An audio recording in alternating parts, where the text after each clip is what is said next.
Welcome to another jam-packed day full of interviews and games from PAX Unplugged 2024. This batch of interviews kept our minds swimming with the predominance of TTRPGs, but we had a few card and board games mixed in to keep it spicy. And then I think we had like a little chapstick. Just to be as lesbian as possible. for the glamour. Yeah. I was like, it will look really weird if I'm constantly doing this during the interview. They're like, why? They're like, what is wrong with that man? I kept rereading it, trying to like memorize, and I cannot get the name of the full. So I just say Rose Island. That'll make me Moonlight on Roseville Beach. Yeah. Roseville Beach? Roseville Beach, yeah. Not even Rose Island. Rose Island is a location that Roseville Beach is a town on, so. Okay, so it's close. Yeah. It's a real place. I mean, it's a fictional place. But it's A real fictional place. Yeah, it's a real fictional place. Hey, I'm Richard Ruane. I run r.rook Studio, and we are the publisher of Moonlight on Roseville Beach and a few other small games. But Moonlight on Roseville Beach has been like the most successful title I've gotten to work on in forever.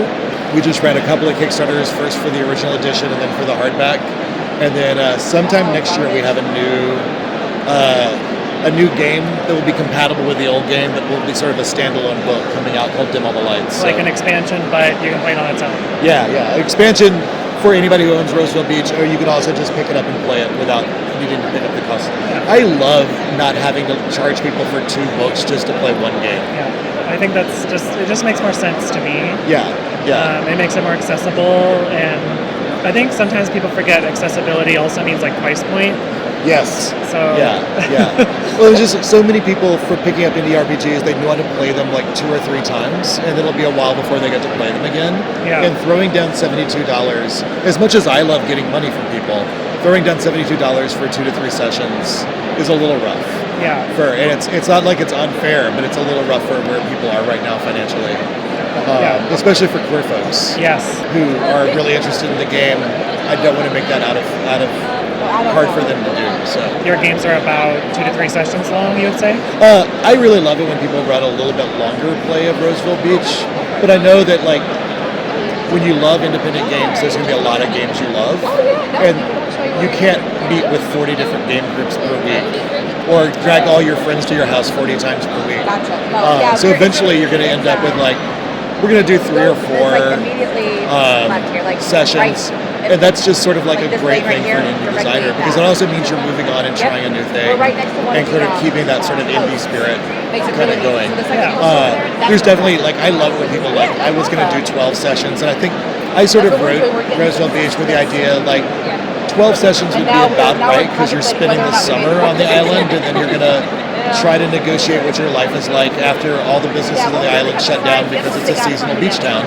So it feels like 12 sessions is sort of perfect, but I know that most people get 3 or 4 sessions in and they really love it, but then they're ready to move on to something else. So That's fair. Can you, I guess we didn't really say what the game was. Yeah, Roseville Beach is a cosmic horror investigation game with no specific Lovecraftian content, kind of going for a cosmic horror vibe, but not specifically Lovecraftian. It is set on a gay beach resort, or a gay beach town. Resort is the wrong word, but a gay beach town in 1979. So at the heart of the disco era, the summer Bad Girls comes out. And it's a really fun sort of approach to investigative horror, which you are working on the town of, or you're working in the little town of Roseville Beach in various tourist-focused businesses. And you're also by night, or if you're a bartender, very late night, working to protect the town from these very horrific things going on. Yeah. Are the characters like preset, or do you get to custom build? You will definitely make some decisions going in. Everybody starts with an origin story, where you came from, sort of who you are. They include, I am a fresh face. I have never been around the queer world before. I am a gay baby. And then folks who are coming from a scandal-ridden background, who are having to sort of like, I need to stay out of the limelight. I guess I got to go work as a bartender in a beach town. To people who have always been around the supernatural and know something about it. There's some origin stories for shifters. There's some origin stories for witches. There's a very lightweight magic system in there. There's an option for people who just don't want to deal with being humans in a gay town, which is sometimes a lot for me. Who just play the familiar. Like, so you're just a fae spirit animal who's there to help everybody out. It's a lot of, and then you also have a job on the island, and that sort of helps build your skills out, so that everybody ends up with at least one easy to apply skill to the scenario. So you might be a bartender, you might be a drag performer, you might be a backup dancer for a drag performer. Stage kid, who knows? Yeah. You might be a freelance writer who's having to mail manuscripts, from the town to everybody every now and then. And generally, most of the characters are between 18 and 40. Something. Clearly, I'm much too young to play Roseville Beach. Yeah. I don't even know how you made it. Yeah, I have no idea how I made it. And then everybody sort of has a supernatural event that not only told them that the supernatural world exists, but that Roseville Beach is sort of at an epicenter for good and bad things happening in the supernatural world. Yeah. So that's sort of how character creation works. I think it's really important for people to not only show up at a setting, but for their characters to be a little bit implicated and involved in the setting. Because otherwise, why don't we just leave? Yeah. Why are we here? Why are we here? So, who are the people you relate to, and who are your neighbors, and who are your colleagues and coworkers? Who's that likable but neurotic boss? Exactly. That's what I kind of like when you mentioned the jobs. It's a little easier to imagine a job than I think like a character class. Yeah. Because we've all had jobs, or maybe not even had jobs, and we understand what that looks like, how that feels, the system and. Yeah. You get scheduled, that shit, something bad happened and I'm working the bar tonight, so I've got to talk to my boss about I need to leave right now. Yeah. Can you cover me? Yeah, and they're usually like, no. But for the sake of RP, maybe yes. Yeah. I don't know, a bunch of cops just showed up on the island. I guess we better let you figure out what's going on. Yeah. Or a lot of people are screaming. Go deal with it. What does a typical game session look like in terms of play style throughout a play session? I really love to set it in a good, except if I have bartender characters working, I love to kind of kick off with you are gathered at wherever your friends who work by night are sort of working. So if you have a friend who's a backup dancer, or you have a friend who's a bartender, everybody else has just sort of shown up there. And just sort of isolate sort of one person who's working that night and give the others you have off. So that they get a sense of the place and they're hanging out. And then sort of have the instigating incident happen. One of the intro adventures is The Haunting of Flora Bly, when you are at a drag show and the lead drag queen of this venue who is doing a special performance or her normal Thursday night sunset show, so that the sun is setting immediately behind her while she performs. And suddenly she sees something that looks like Ghost. So she's having a fainting attack. No one else can see this, and so you're sort of suddenly we have got to figure out what is going on, because we like the guy who owns this place, and if Flora leaves. If Flora's too unwell to go on, or if she panics and decides to leave town, this place will shut down. It's already kind of on the, and so you as the GM get to pick is this some weird fae thing going on? Did the guy's ex-boyfriend learn a little illusion magic and decide to shut this down? Sort of what's going on and what's happened here. Sort of And so some people complain when things are too realistic. So there is supernatural and magic and kind of mysticism involved. There's definitely all the things you would associate with a horror game. So there's Ghost, and we leave it fairly open, kind of to the style of horror you would like to play. If you some of the intro adventures involve the intervention of Greek gods. There's a lot of, especially some of those really creepy, dark Bronze Age gods from Greek mythology, like the sirens, who are kind of older than the new gods, and I've got to work with a couple of different writers on that. Ann Toole, an incredible comic book writer and game designer, does a lot of work for Paizo. Read a great adventure around sirens. My friend Kat Raman, who is just a brilliant literary person, designed a beautiful sad game about being in the Paris Commune. Wrote a beautiful adventure in which a former drag performer who's decided to transition and kind of come to the island to recover from the transition process, ends up being swept up in a curse of the goddess Circe. I'm already intrigued. So Yeah, and it's beautiful because she is the one person Circe is not transformed in, because she has been transformed into her. She has decided to take on her own identity and be her true self. But otherwise, Circe's curse is sort of like roaming around the island and transforming people at random. Yeah. So those are two beautiful adventures. Sean Smith did a great little fun adventure. Sean is from the UK and really loves stories of Ginny Greenteeth, and so Ginny Greenteeth has decided to retire from the UK and go live as a lesbian off the coast of the United States, and she keeps trying to date women, but they keep getting sunk into swamps that suddenly appear around Ginny Greenteeth. As they do. As they do. So there's a lot of really fun adventures as you try to figure out sort of like, and you can even usually figure out like, this clearly is some weird swamp hag from England that's going on, but why, and what is it that's happening? Why is she hoarding all the lesbians for herself? Yeah, right. And so there's a lot of fun things. There's some much more grim. We didn't get into the book, but we have a different adventure called Bracknell Horror, which is a very sort of queer riff on the case of Charles Dexter Ward, in which a young man's ancestors really want to take over his identity and body and make him do things for them. When he's just a happy-go-lucky bisexual stoner who sells pot on the island. And, Somebody has to. Yeah. But it turns out his absentee dad was a terrible sorcerer who now wants to take over Sid's life and body and sort of live his life for him, which I'm sure lots of gay people can resonate with. But in a much more dark, sinister, supernatural sort of way, much like Case of Charles Dexter Ward. And so that there's a lot of that there.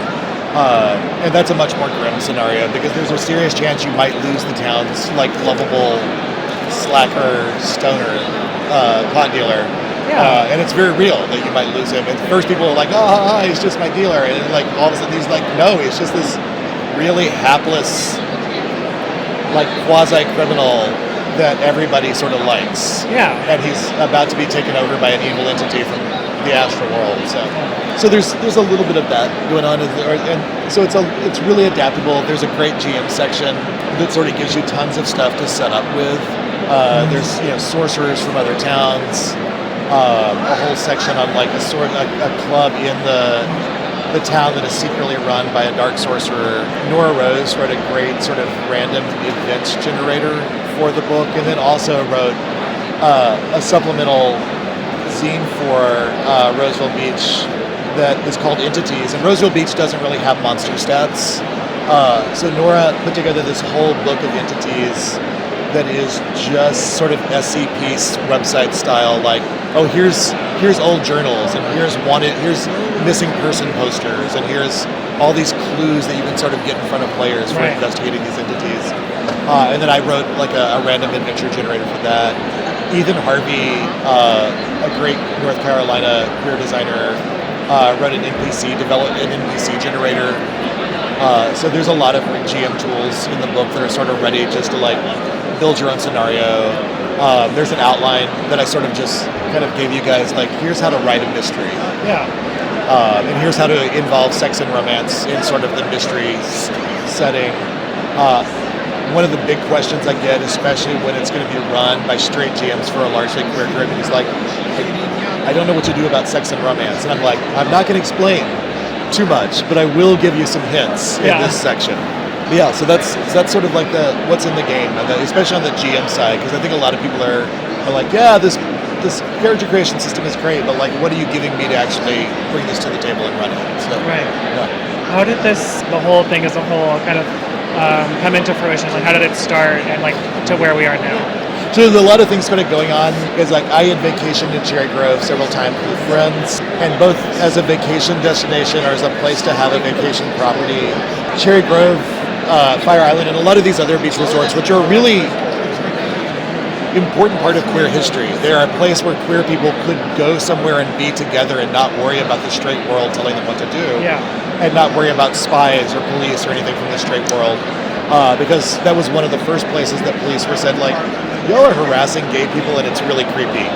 That was one of the first ACO right cases, was about gay cruising areas in Fire Island and the police trying to raid them. and being told they needed to stop. So there was a lot of that, and it was sad because those communities are becoming farther and farther and farther out of reach of most queer people. Yeah. Like unless you're a performer or unless you have a really solid job that pays well, the chance that you'll even get to vacation for a few days out there, and that didn't used to be the case. That used to be a place where like queer school teachers could just go for a couple of weeks on their summer vacation, and it was never like completely equitable. There was always people who were too poor to go, but now it's becoming closer and closer to only the 1% of queer culture, or people who can work, who can afford to like live 8 people to a house while they're bartending or working. That's becoming less and less accessible financially, which also means that we're sort of losing the history of those places. And that's what I'm sort of thinking about. Jeff Stormer, who's a great podcaster in the RPG space, runs Party of One, was jokingly posting on Twitter about having just done a binge watch of Hawaii 5-0. He really wanted to see more beach detectives. And I said, Jeff, I would love to do this in a beach town, at a gay beach town, but it can't be cops. Yeah. And Jeff thought that was hysterical. And 6 months later, we'd put together the initial zine thing. And I was like, Jeff, you're at PAX right now. Let's look at this. It initially was a setting for my friend Diego Noguera's game. And Diego was a big champion, expressed a lot of enthusiasm for it.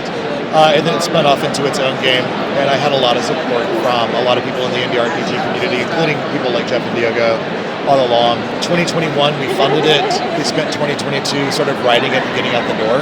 We just had a great sales year in 2023, going on into 2024. Yeah. So that's, and started releasing the zine series during that time. So Good. yeah.